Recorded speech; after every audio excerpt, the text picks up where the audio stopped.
Welcome to the Alisa Childers podcast, where we equip Christians to identify the core beliefs of historic Christianity, discern its counterfeits, and proclaim the gospel with clarity, kindness, and truth. And I've just finished a conversation with the one and only Greg Koukl about his new book, Street Smarts, which, if you're familiar with the book Tactics, that we talk a lot about on this podcast, he's taken the principles and the tips and the tactics from the book Tactics and helped apply them to conversations that are relevant right here in 2024 in his new book, Street Smarts. So we got to talk about some of that. Some highlights for me from today's episode is Greg talking about relativism as the primal heresy. And the reason that he talks about it that way is because it can be traced all the way back to the Garden of Eden and really has to do with personal autonomy. We want to rule ourselves. We want to be our own gods. And that's ultimately from where things like relativism and even ultimately postmodernism spring out from. So he had some great wise words about that. We talked about atheism and how the conversation surrounding atheism has changed a little bit in the face of relativism and in the face of us not really having to imagine anymore what a world without religion is like. We're kind of living it in our culture here in America. And even noting how some prominent atheists are finding themselves more drawn to Christian ethics. So we also talked about how to apply these tactics to questions that have to do with origins and Big Bang cosmology, all sorts of things we covered on this episode. So without any further ado, here's Greg Koukl. Well, Greg, it's always a joy to have you on the show. You've been on several times, maybe more than anyone else, I Oh, think. that's great. Well, it's been lots of fun for me. I always have a good time when I'm with you. And I'm sorry I missed you in Palm Springs a couple of weeks ago. We were kind of ships passing in the night. You were leaving the day I was getting there for that event. So it's nice to be with you now. That was a great event, the Desert Apologetics out there in Palm Right. Springs. They do a great Mhm. job. And Yeah. I'm so excited for this conversation today. And I want to encourage all of our listeners to go back into the archives and listen to the other episodes that I've done with Greg, because we've done episodes on his book Tactics, which, by the way, Greg, you know this. This is apologetics like orthodoxy is the book Tactics. Mm. Anytime I'm in a Q&A, in fact, I don't think I've ever been in a Q&A where at least one time I didn't recommend the book Tactics for people Oh, asking the thank how you. question, right? Because in Yeah. apologetics, we're answering so much of the what. What are the Hmm. answers? But the how to communicate that, and especially within conversations that could end up becoming a little tense or hostile, Yeah. those tactics are so helpful. So you've written a newer book called Street Smarts, which I was Right. thrilled to be able to endorse because in my view, it sort of takes the principles of tactics and Right. brings them into the more specific conversations we're having today. Because tactics was written over Hmm. 10 years ago, right? Yeah, actually, it was 3 years ago now, I think, or maybe 4, that I had the 10th anniversary edition, That's right. and it came out in 2009, and really to provide what you're describing there, Elisa, and that is a bridge, the missing bridge actually from the content to the conversation, because there is so much great material out there, and there isn't we have such a deep bench with Christian thinkers and communicators that there isn't a challenge that any Christian is going to face now that hasn't been addressed really well by somebody who's done a deep dive in it and come up with really solid answers. But the trick is, how do you get the content that you learn on podcasts or read in the books or go to conferences or whatever? How do you get that into play into a conversation? That's the bridge that's been missing that I provided with the tactics book, like 14 years ago, and has done really well. I'm so happy to see that people have been incorporating that into their interactions with other people so effectively. People, we get remarks about our books and they vary, but the one comment that I heard more often than anything else about tactics is is simply, "This book changed my life." That's what people tell me, Yeah. and it's very flattering and very humbling to hear that, but I'm not surprised because the total approach, which is I take street smarts in the next step of tactics, it changed my whole approach too, and made me much, much more effective as a Christian communicator or as a ambassador for Christ, and also made it a lot easier and safer for me as a Christian. And by the way, if it's easier and it's safer, then people are more willing to kind of wade into the fray if they realize they have a tremendous amount of safety in the method that they're using pausing to engage with, and that's what tactics gives them. Yeah, it's and I just want to give personal testimony to how much these tactics actually do work. And Mhm. recently you and I were at the Fearless Faith conference, which it's so interesting for me to be at purely apologetics conferences because that's actually not the main places I'm speaking. I'm mainly speaking at women's conferences, at women's ministries at various churches. So the Mhm. questions that I'm going to receive in a Q&A are so much the how questions, the relational questions, like how do I take this stuff and apply it to my relationships?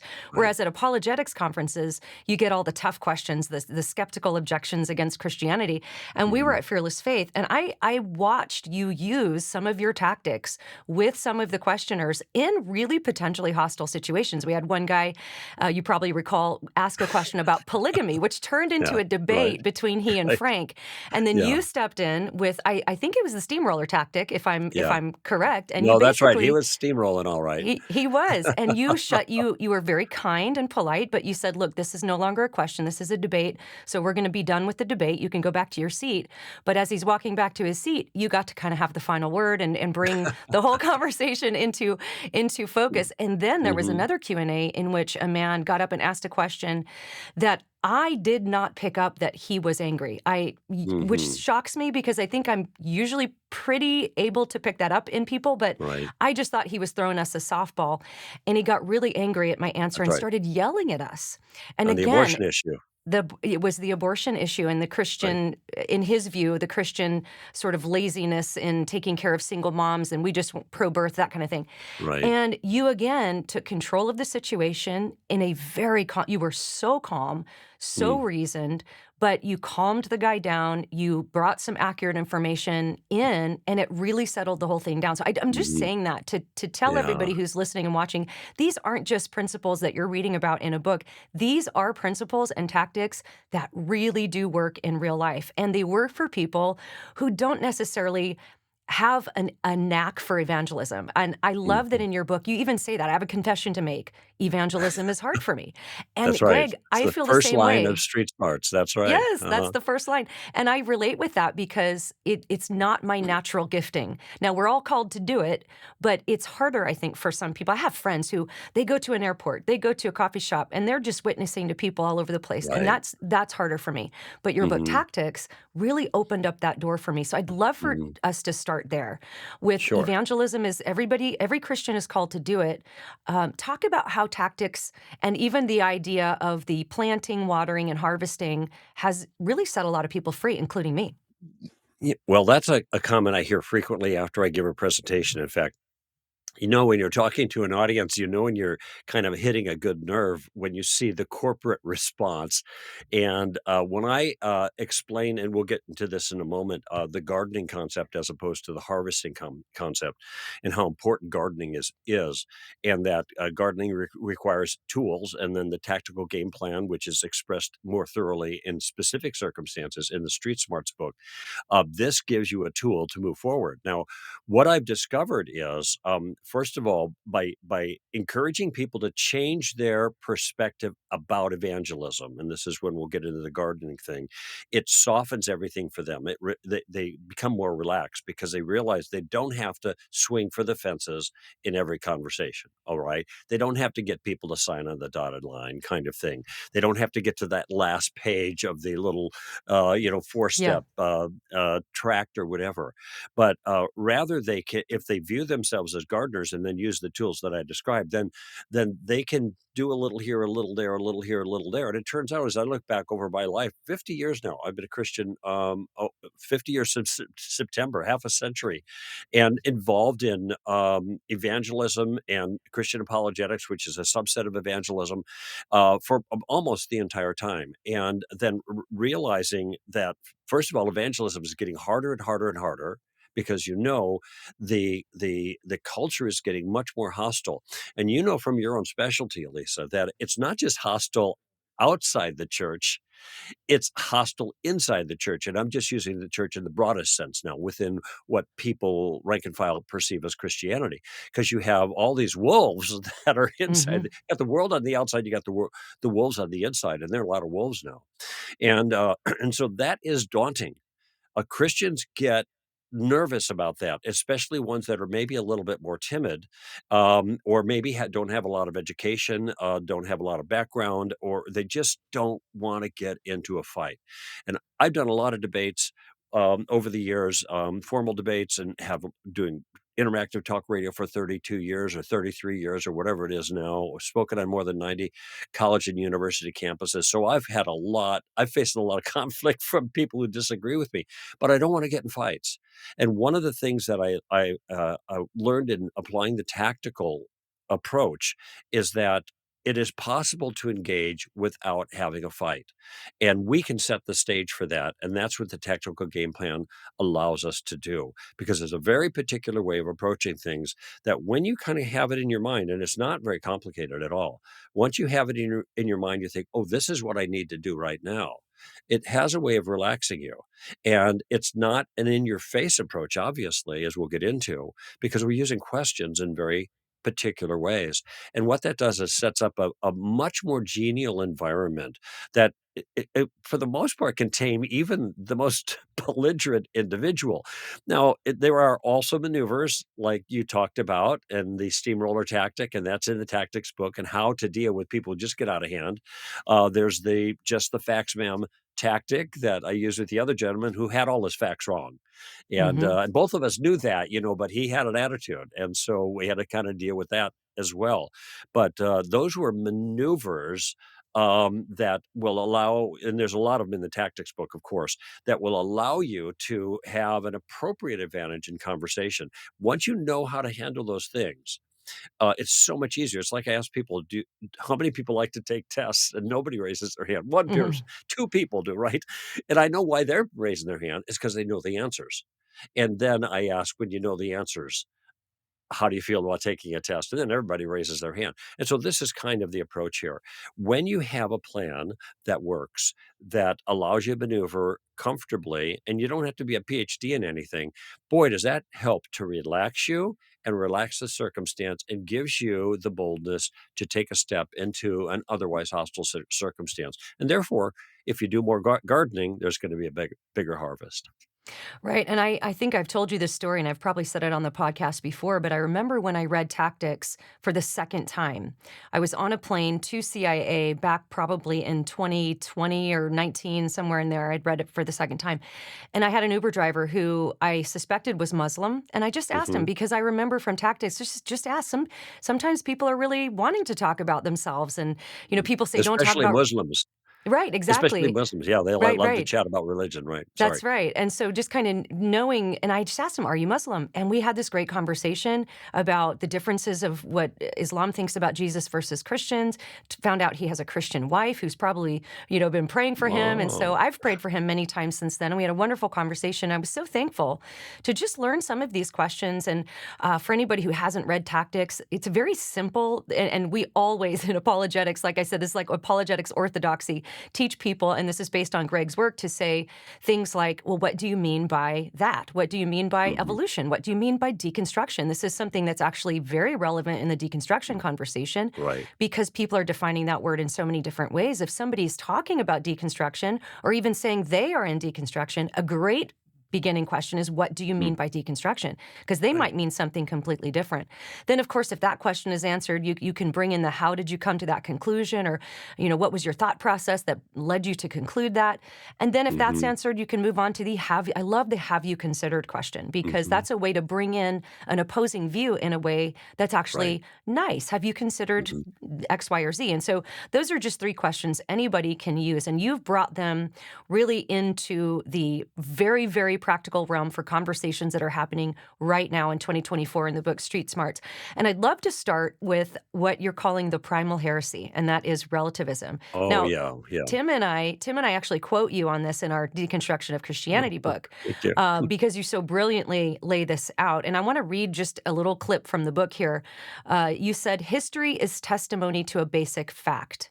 Human lives will be ruled by one of two fundamental forces, either truth or power. mhm, Humanity will be governed either by the physical facts of God's world and the moral facts of his character, or by the forces that oppose those moral and physical facts. Can you talk a little bit about the primal heresy and how each generation deals with it, but maybe Mhm. it expresses itself and applies in a different way?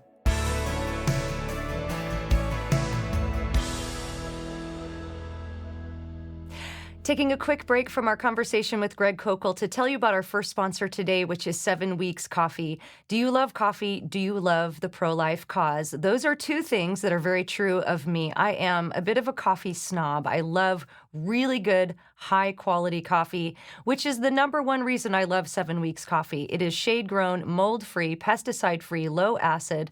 And I also love that it is not just fair trade, but actually direct trade. In fact, the owners of 7 Weeks Coffee pay their farmers over 300% more than the standards for fair trade require. So I just love that. I love that I'm getting really, really great, high quality, wonderful coffee, but with a great ethic. But that's not all. Here's the other thing I love about 7 Weeks Coffee, and that's what's actually baked into the name 7 Weeks. The owners of 7 Weeks Coffee are unapologetically Christian and unapologetically pro-life. In fact, 10% of every sale goes to benefit pro-life resource pregnancy centers all across the country. Over $300,000 have been given to date, and I just love that about 7 Weeks Coffee. And you can follow them on social media. This is the coffee that Planned Parenthood hates, which is why you should love it and which is why I love it. So if you want to check it out, go to 7weekscoffee.com. You can use my code Alisa for 10% off. Again, that's 7weekscoffee.com. Use my code Alisa.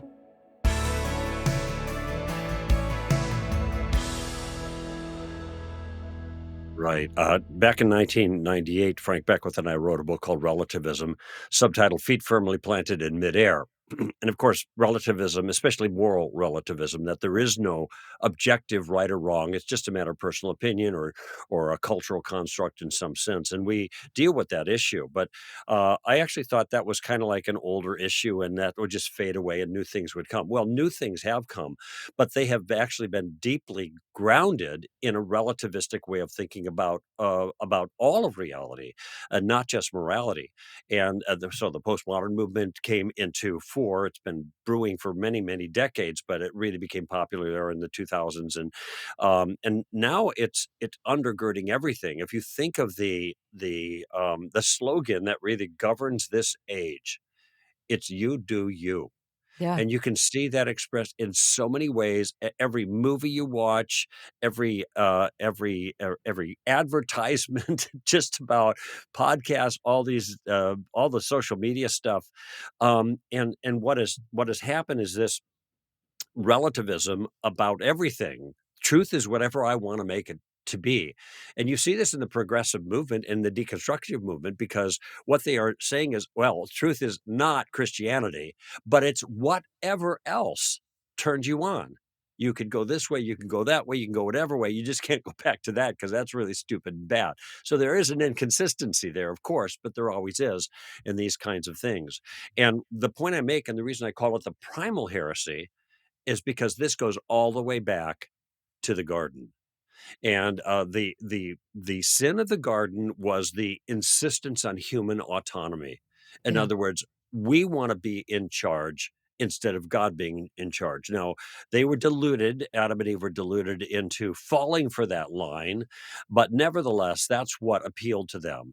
And they saw something that looked good to them, that could give them something good and could make them wise. And it was me, me, me, me, me, not God, God, God, God, God. And I expanded the concept a little bit for to entail modern things because it wasn't just what God said to do, it's the way God made the world. If you eat of that tree, you shall die. That's the way reality was structured.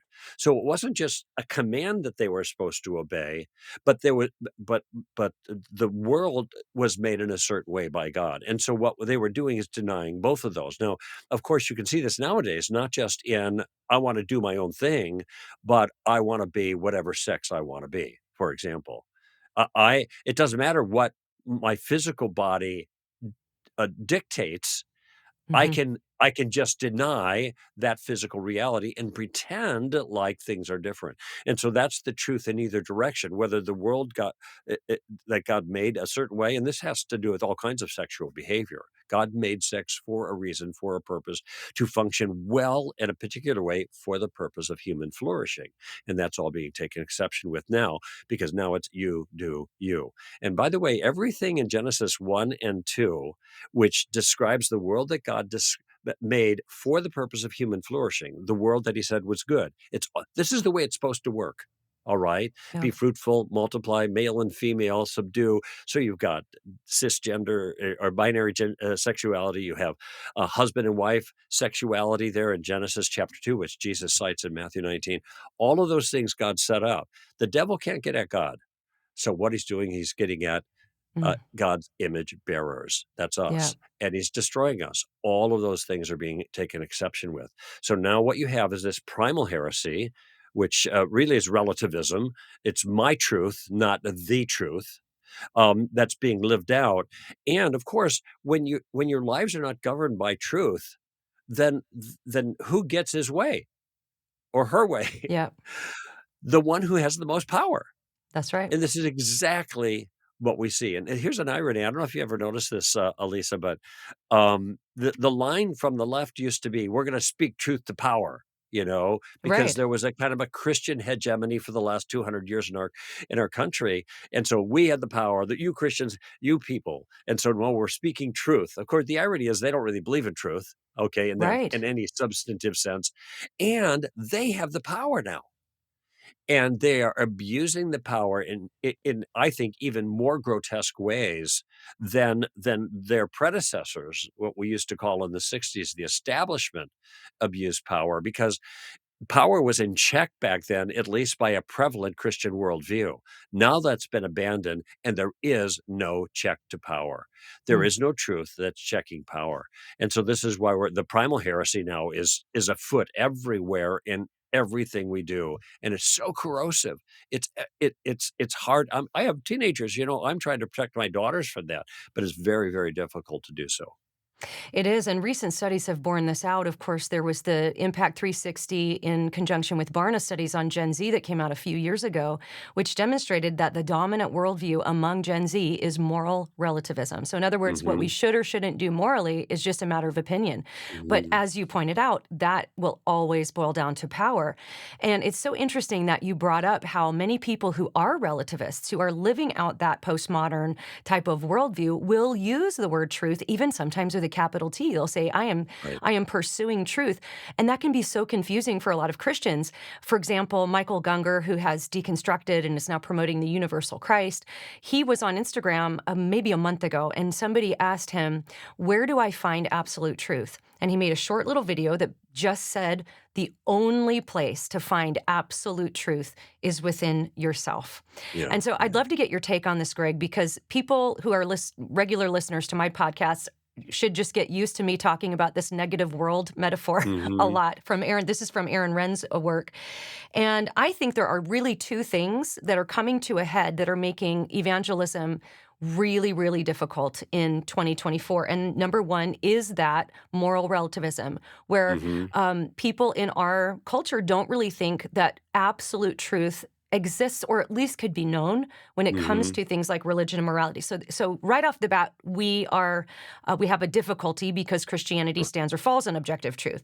But the Of other course. one that I think has come in that a lot of people don't realize is realizing what time it is. And this is where the negative world that Aaron Wren is talking about. And if you're unfamiliar, if anyone listening is unfamiliar with that, it's the idea that up until about 1994, as you pointed out, Greg, there was check to the power because of the Christian worldview that was kind of baked Hmm. into our founding documents, baked into our laws.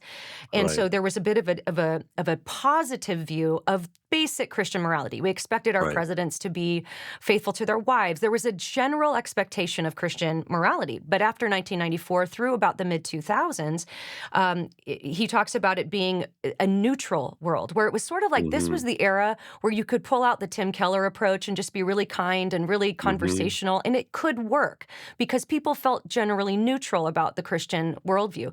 But now, ever since about the mid 2000s, we're in what he's calling the negative world, where not only is moral relativism the dominant worldview among Gen Z, but we're also living in a time where people are generally negative about Yeah. the Christian worldview, which makes our job even harder. So, what do you Mhm. think about that? Those two things coming together to make it even more difficult?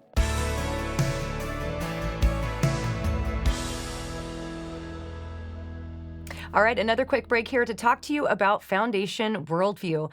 One of the number one questions that I get when I travel around the country and speak are questions from moms asking, what kind of curriculum can I use to help equip my kid to have a biblical worldview, to teach them to think critically and biblically in a really deceptive world? And the number one curriculum that I always recommend is Foundation Worldview. We took my son through Foundation Worldview curriculum last year, and it was so beneficial for him. He learned what the definition of truth is. He learned the source of truth. He learned what other religions believe and who they worship. And then he learned to contrast that with the biblical worldview of who Christians worship and what the Christian worldview is all about. So these are easy to use video-based lessons, and they're for ages 4 to 12, and they're designed to equip your child with biblical literacy and critical thinking skills. In fact, they also have Bible memorization for each lesson that they have. So current curriculum series include biblical worldview, comparative worldview, which is what my son did last year, and careful thinking and more. So you'll walk your child through these lessons, and these are going to open the door to really important conversations about faith and the Bible and God. So you can go to foundationworldview.com and use the discount code Alisa to receive 10% off a family license. Again, that's foundationworldview.com. Use my code Alisa.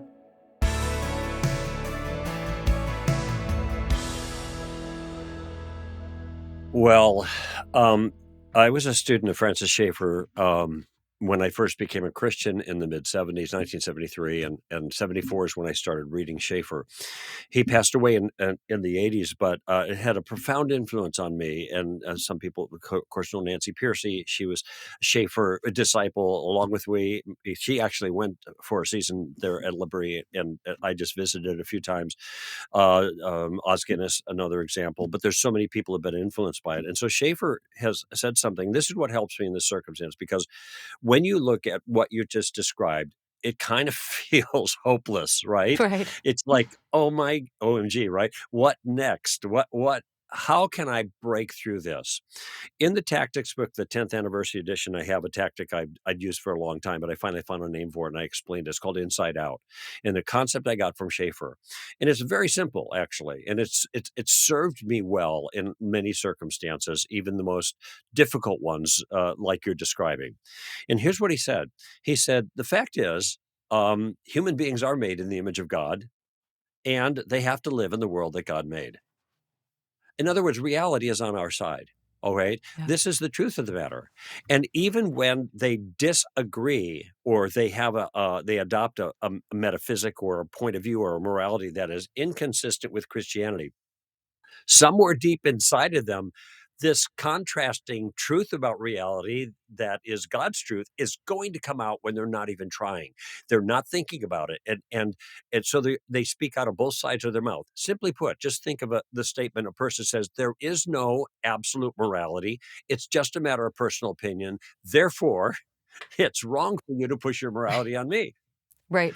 And a lot of Christians don't even see the contradiction there until I point it out. And then it's like, how did I ever miss that? All right. But notice how they are speaking from their false worldview first, and then they're speaking like a moral objectivist. It's wrong for you to push your morality. Well, if it's wrong, if there is no morality, how could it be wrong for me to do that? In fact, if I have the power, back to that issue, I can do whatever I want. And what's your principled objection? And this is why, by the way, people love to be moral relativists, but they don't want others to be moral relativists towards them. Now, I point this inside out that I got from Schaeffer, and in the chapter Inside Out, the things that are inside that God puts there end up coming out when the objector isn't even realizing it. If we can leverage that, and when we see it happening, we can begin to ask questions like, wait a minute, I'm confused. Like Richard Dawkins, who says that this is a world, as a materialist atheist, this is a world in which there's no evil, there's no good, nothing but blind, pitiless indifference. And then in his book, God Delusion, he's berating the God of the Bible as being grossly immoral. Okay, so wait, Professor Dawkins, I'm confused. What do you mean? Well, you're an atheist, right? Yes. No evil, no good. Yes. Then how could this God of the Bible be evil? Right. Or where are you getting your moral standard by which you're judging God right now? Now, that is a completely legitimate question. And those who are familiar with the tactical game plan realize now we're in stage three of the tactical game plan because we're using our questions now to make a specific point. But you have to see that point. You got to see that problem before you can use a question to expose the problem. But this to me is kind of a saving insight when I face the world, okay? I know that they know, at least on some subliminal level, they know the truth. And they're going to betray that knowledge in the way they talk about things, okay? And there's so many of the conversations that I have in Street Smarts regarding particular issues, whether it's atheism or abortion or the person of Jesus or sexual issues. So many of those things are meant, the questions in those dialogues that I have there to guide people in how to do this are meant to draw out these instinctual responses, these intuitions, so to speak, about reality that really work against their view that they're expressing, and then ask them questions about that and get them to ponder it. Now, in the process, I have a very modest goal, and the modest goal is not to lead the it's not to lead them to Christ. I'm not trying to get them to sign on the dotted line. I'm trying to get them to think about maybe their own view or about the challenge they've just offered or something about the Christian worldview. I call it putting a stone in someone's shoe. And, everybody's had a stone in their shoe, and it's not the end of the world, but it is kind of annoying, right? Right. You gotta deal with it. And so what I'm trying to do, and this is what I recommend as a goal for evangelistic conversations, is don't try to swing for the fences. Just try to have a conversation using the tactical game plan that's adequate to get them thinking about their view. And so this thing that you've just described has built-in contradictions in it. Yes, people are deeply committed to a narcissistic way of living. They're encouraged. Relativism has been around for eons, but this is the first time where culture wide it's being encouraged. Now, of Hmm. course, this has devastating results, and we see this in individual lives, and the crisis of meaning, because individual people are not big enough to ground their whole reality around. Okay, and so we can observe these things they're saying, learn some questions to ask about what they're saying, and in a gentle way, have them be accountable to their own views there. And look, there's no silver bullet here. I mentioned that in the beginning of Street Smarts. It's not like this is magic. It's not like, here's the thing that you say, and then the person's going to go, oh, I get it. Oh, I want to become a Christian. It doesn't work that way. There are some people that are just not going to listen no matter what. But there are other people that the Holy Spirit is beginning to work on. And we can be agents in that process by, as I put it, putting a stone in their shoe. And now I'm mixing my metaphors because this is part of the gardening process. All right. We give them something to think about. And if I can do that in a conversation, there's something fine.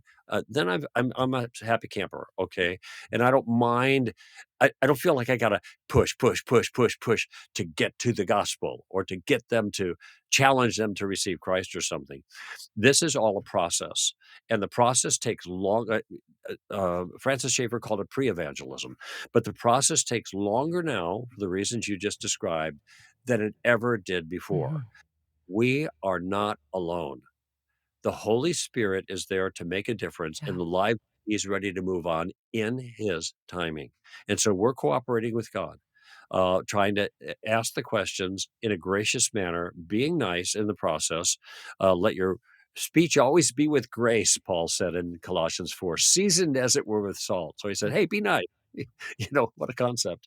Um, and that is the kind of combination I think that is going to be the most effective, not just for this generation, but for any generation. And I do Yeah. think this generation is harder.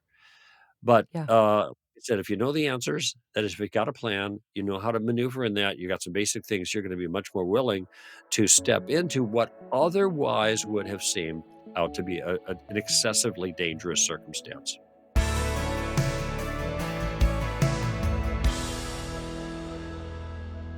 All right, one more quick break to tell you about Good Ranchers. If you've listened to this podcast for any amount of time, you know that my favorite meat company is Good Ranchers, where I get my high-quality grass-fed beef and better than organic chicken delivered to my door every month, frozen, ready to be put in the freezer and pulled back out when I make dinner for my family. It makes it so easy. I don't have to think about what I'm going to make, but we can gather around the table and have dinner together with really high-quality beef. I also love that Good Ranchers is run by Christians who are not going to be giving your money to woke causes or to organizations that you don't share values with. In fact, your values will be shared by the Good Ranchers owners and the people who run it. So are you tired of your favorite cut of beef or chicken costing more and weighing less every time you buy it? Have you noticed that the prices of the meat in the grocery stores is going up, but the quality is going down? Part of that is because the vast majority of meat that you're buying in the grocery store is coming from overseas, from countries that don't necessarily have the highest transparency or quality standards.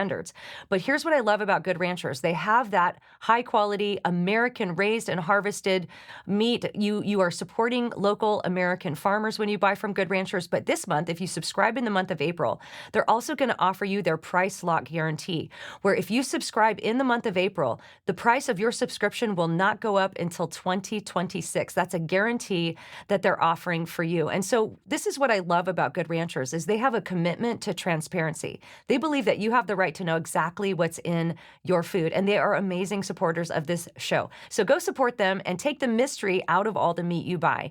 And remember, this exclusive price shield offer ends with the month of April. So if you want to secure your best price on meat until 2026, go to goodranchers.com and use my code Alisa, and you're going to get 10% off your subscription and that price lock guarantee until 2026. Again, that's goodranchers.com. Use my code Alisa. Goodranchers.com. American meat delivered.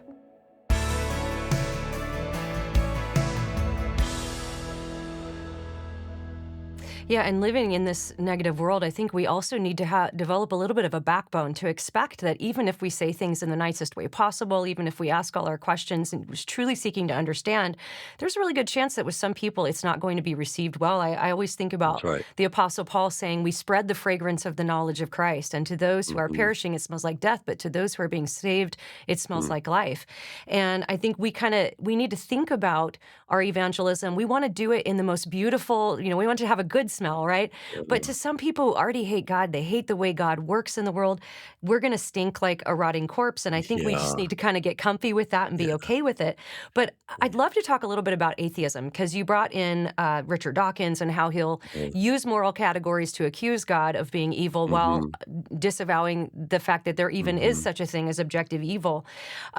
Interestingly, I think in this relativistic world, it seems to me like, at least in the deconstruction conversation, people are much slower to declare atheism when they deconstruct. Mhm. Agnosticism is more popular because that really fits more with that relativistic worldview. I'm not really sure. It's kind of, that could be true for you or true for me. Mhm. Whereas atheism almost suggests that there's this absolute truth that can be known. We just would disagree Mhm. about what that is. But Mhm. there's a move that a lot of atheists have done. I think, back when 9/11 happened and you had the rise of the new atheists who were asking us Right. to imagine a world without religion, because they thought Mhm. religion was what was wrong with the world. Well, now That's we're John here. L We don't. Go that's ahead. John Lennon. John Oh, well, Lennon, yeah, John Lennon said imagine. the That's song right. Imagine, right? That's That's right. And exactly then the same thing. right. Well, we don't have to imagine anymore. We're here and it's Mhm. chaotic and we can all see the darkness. I wonder if that's also why we see some atheists being drawn to Christian principles, and Mhm. even admitting that I'm not a Christian, but I'm Mhm. definitely more like the Christians than the others. I'm Yes, thinking of and Tom there are Holland more and some doing of that, those. right? Right. Exactly right. Tom Holland is a good example of that. Yeah, yeah. So when an atheist, I think maybe there might be a little pivot we see among atheists, and maybe we can apply our tactical game plan to this idea. So, and I've seen this a bunch where it used to be maybe that atheists were saying God does not exist. Well, now they've pivoted a little bit and they're saying, well, I simply lack a belief in God, or I just believe in one less God than you do. They say, hey, Mhm. Christian, you have rejected all of this, the polytheistic religions, you've rejected the Hindu gods, you've rejected this and that. But I just believe in one, I lack a belief in one less God than you do. And it's almost like they've Mhm. pivoted to make room for them not to be making some kind of a statement about objective reality.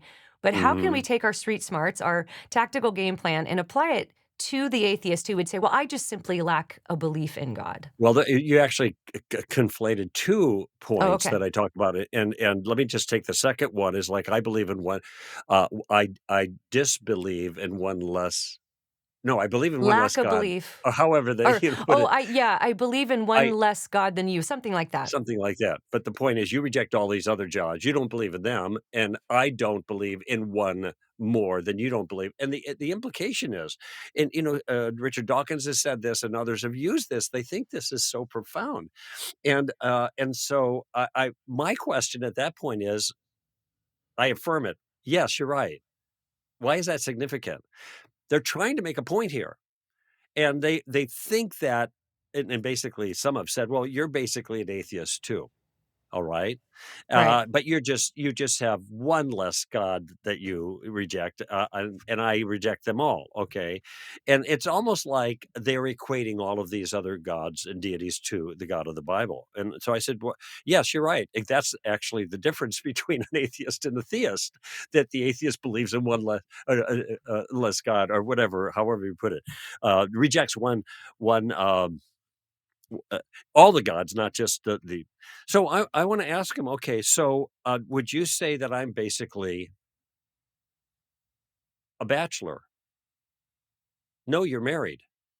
But there's millions and billions of women that I have rejected and I'm not married to. I am just married to a bachelor is just married to has one less woman, Right, right. in his life. I'm trying to remember the exact words that they have in the Street Swords book. So does that mean I'm basically a bachelor? He said, "No, you're married." I said, "Exactly. That's my point." No, that's not particularly profound. It's not a long conversation. It's just meant to show that this is a really silly thing to say.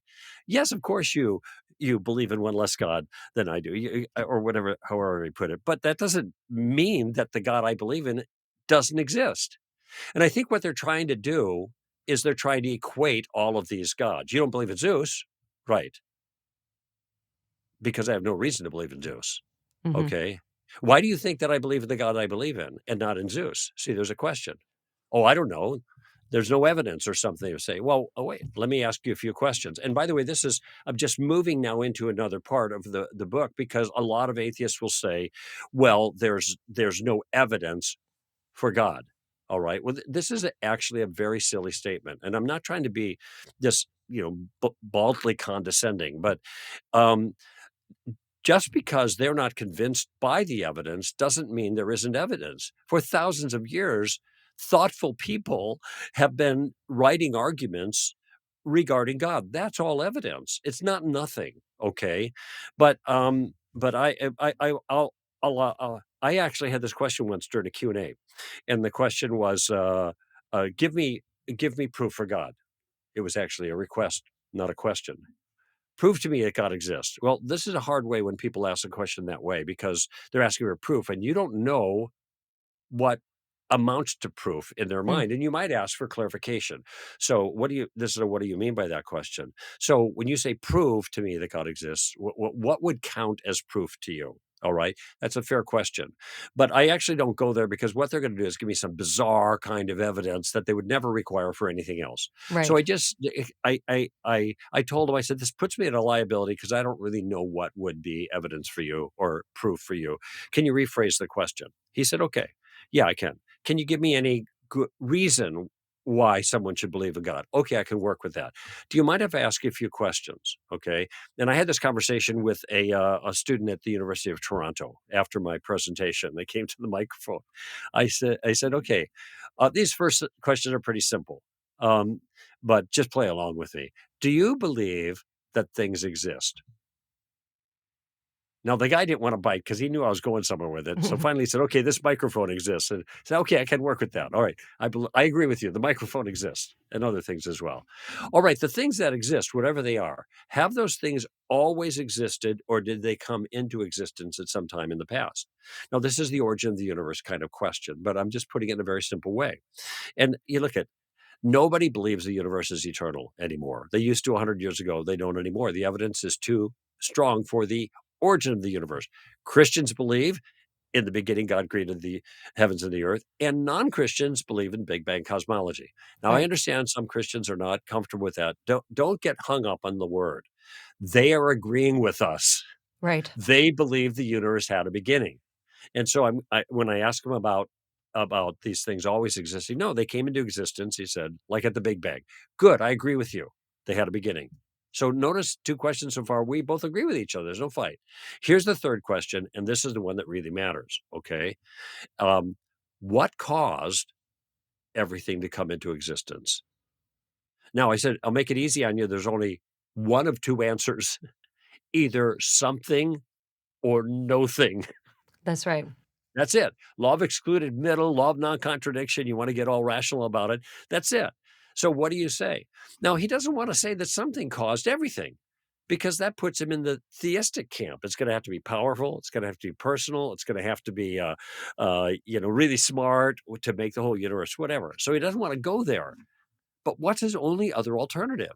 His only other alternative is to say everything came from nothing for no reason and with no purpose. And incidentally, those all go together.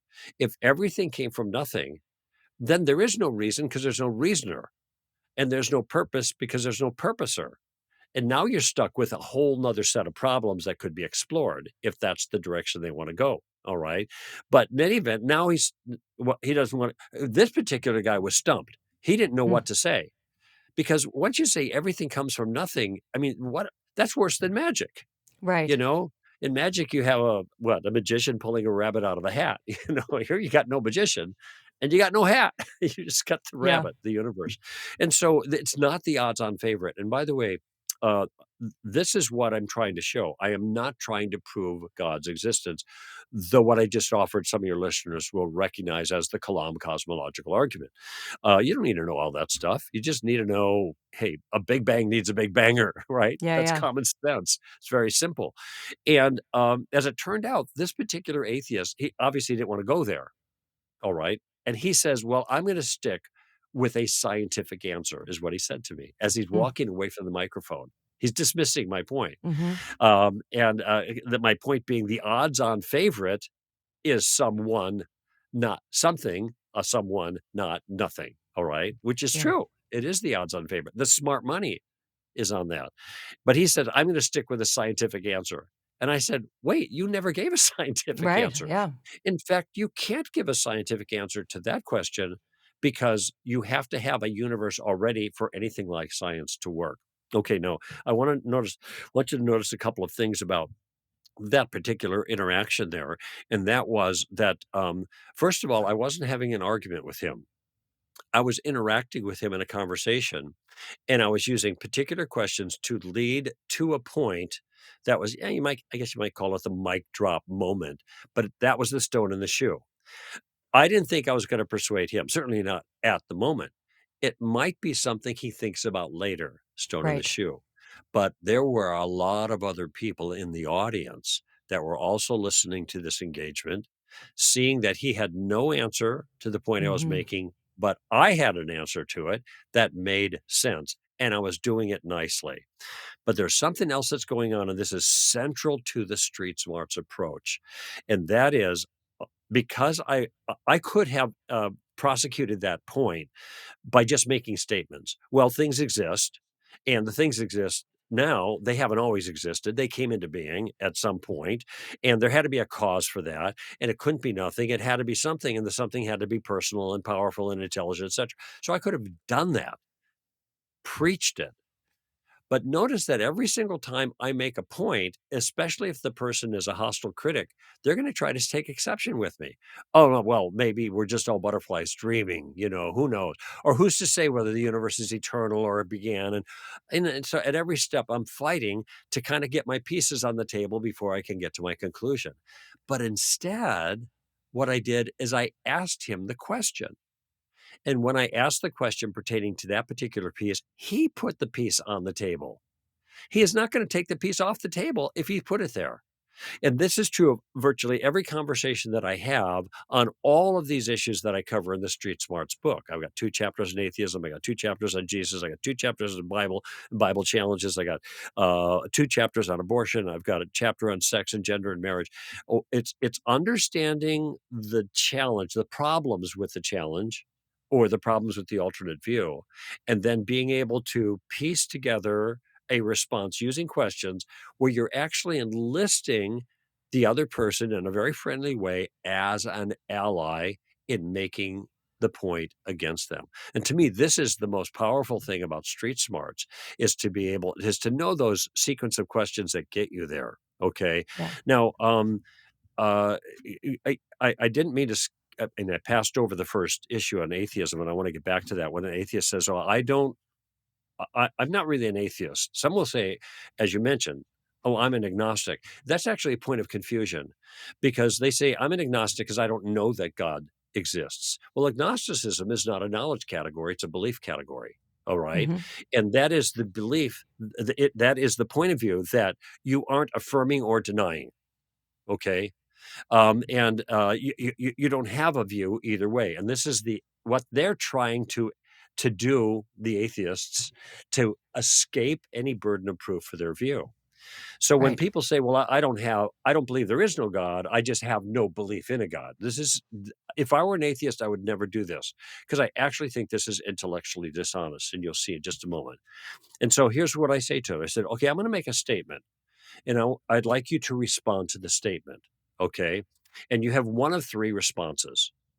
You can either affirm the statement, you can deny the statement, or you can withhold. Hmm. I don't know. I can't affirm, I can't deny. I'm just going to withhold. Okay, here's the statement. God exists. So, do you affirm that? No, of course not.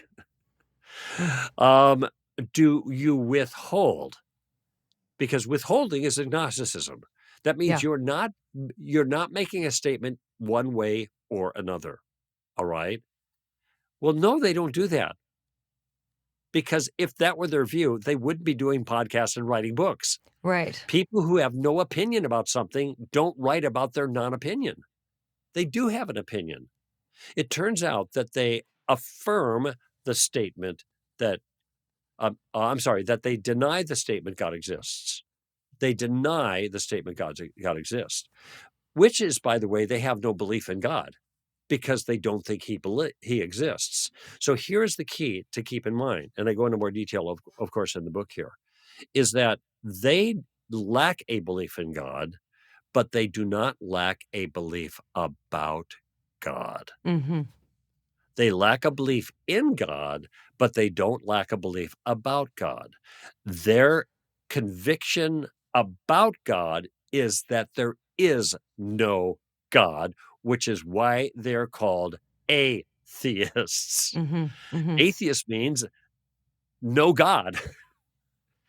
A negative, theist God, no God. They make it sound like it means no belief in God, but that's ledger domain. That's sleight of hand, verbal Hmm. sleight of hand. Okay, and so when you ask this question, you say, well, or you put it to them this way: if given this statement, what's your response? Well, then that forces them to be honest about their view. I understand that you have no belief in God. But the reason you have no belief in God is because you believe there is no God. So Yeah. you have a belief about God. And that means that's why they're called atheists. Now the reason they do this is they think this rescues them from any responsibility to defend their view. Okay. I have no belief about the best rugby team in England, 'cause I have no exposure to that. I Yeah. totally lack a belief about that. No Hmm. opinion. Atheists don't lack a belief in God in that sense.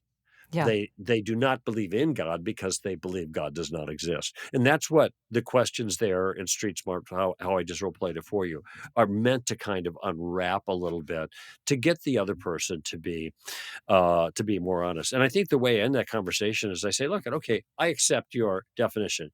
You lack a belief in God. But it turns out that you also qualify for the standard definition of atheism, Right. and that is you think God does not exist, Yeah. correct? And that's why that question is so helpful that, you got 3 options.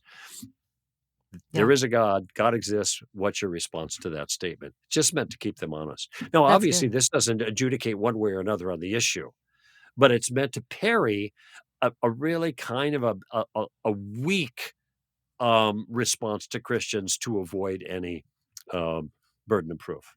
Yeah. A couple things I want to comment on there, starting with your conversation with the atheist about the origins of, the Hmm. Big Bang cosmology and what caused the universe to explode into existence out of nothing. I don't know if you saw this, but recently, maybe over the last couple of months, there was a little video that was going around, and I don't think this guy is a Christian, but he's a Hmm. comedian, and he was talking about Big Bang. You probably saw this, and I I thought did he say that. he put it so well because he said, people make fun of the science people make fun of the God people because the God people think that God caused the universe to come into existence. But you know what definitely doesn't exist? Nothing. And I thought That's that right. was That's so well basically put. the definition of nothing. Yeah, No, it I does not saw the clip. exist. I've actually purloined that for my talks, so I'll toss that in as a laugh line because it Yeah. does make a really good point. You say God doesn't exist, but one thing that doesn't exist, nothing doesn't exist, and Yeah, it's just nothing. pretty clever. Yeah, that's good. Yeah, it really was. Yeah, I don't think he's a Christian, but it is a clever insight. It really is, and I think all of us apologists were watching that video like, "Oh, this is what we've been saying for a long Yeah, time." right, The other right. thing I wanted to comment on is you made a very insightful point. I don't even know if you realize how insightful it was, and I wanna comment on it. You said, Okay. "People don't start podcasts when they just have a non-opinion."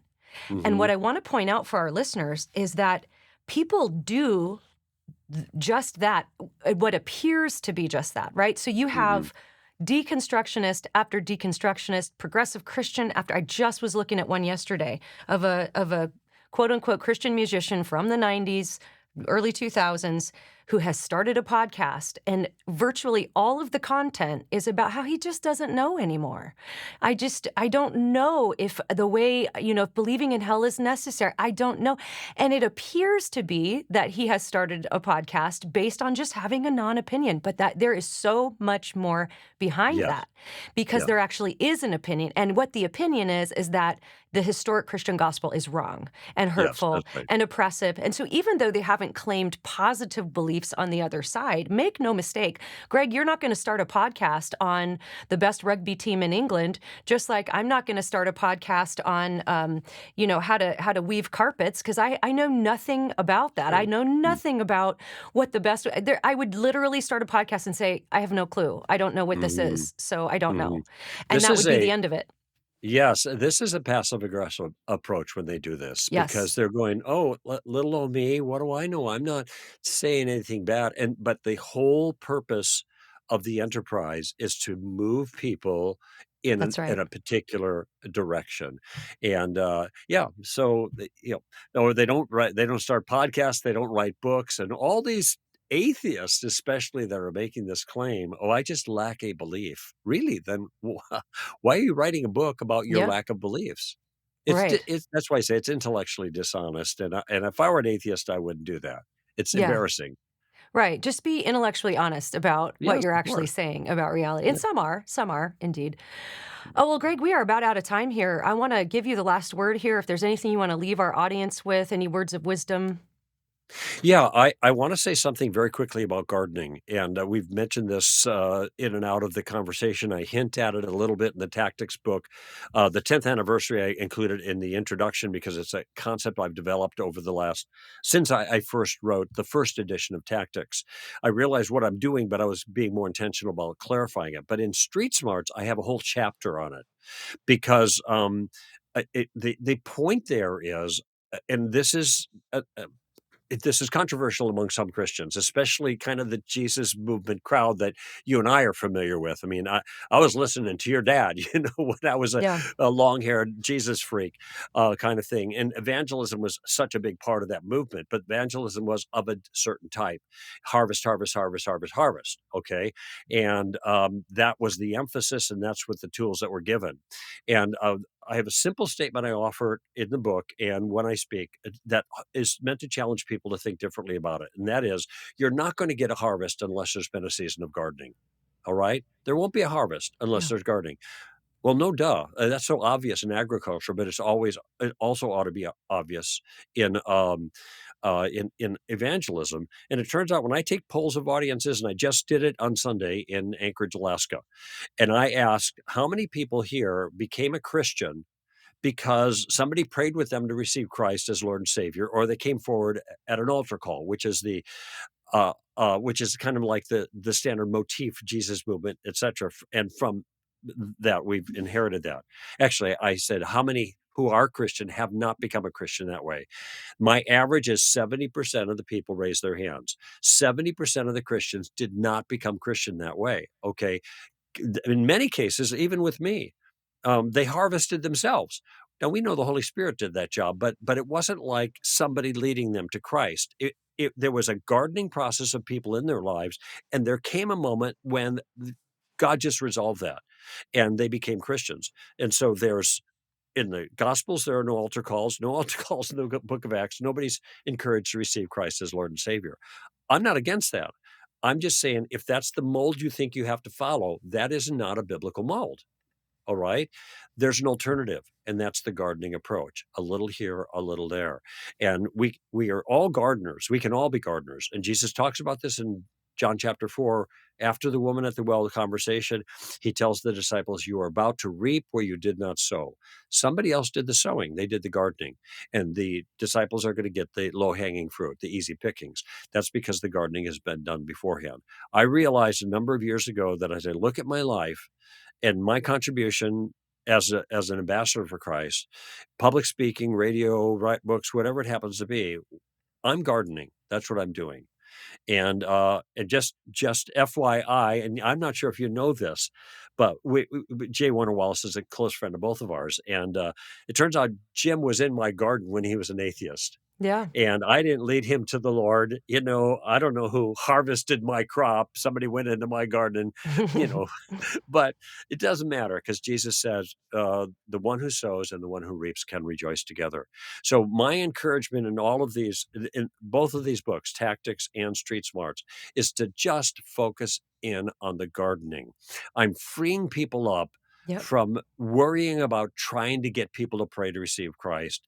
Just do the gardening and God will take care of the harvest. He is the Lord of the harvest. He's placed us, most of us, in a position of gardeners, and these books, Street Smarts and Tactics, are meant to help folks do that well. Great. Well, I want to thank my guest, Greg Koukl. Always such wise advice on the show. Two books that should be in absolutely every library. Get Tactics, get the 10th anniversary edition that's updated with lots of new information, and get Street Smarts, Using Questions to Answer Christianity's Toughest Challenges. If you are watching on YouTube, it helps so much if you subscribe and click the bell icon to be notified every time we release a new video. Share this out on social media. Share it with your friends. Send it to your pastor via email. Let's get the word out on some of this great information. And of course, if you're listening on audio platforms like Google, Apple, Spotify, leaving a great review helps so much to get this into the news feeds of more people. And let's remember, as we pursue Christ, to keep a sharp mind, a soft heart, and a thick skin. We'll see you next time.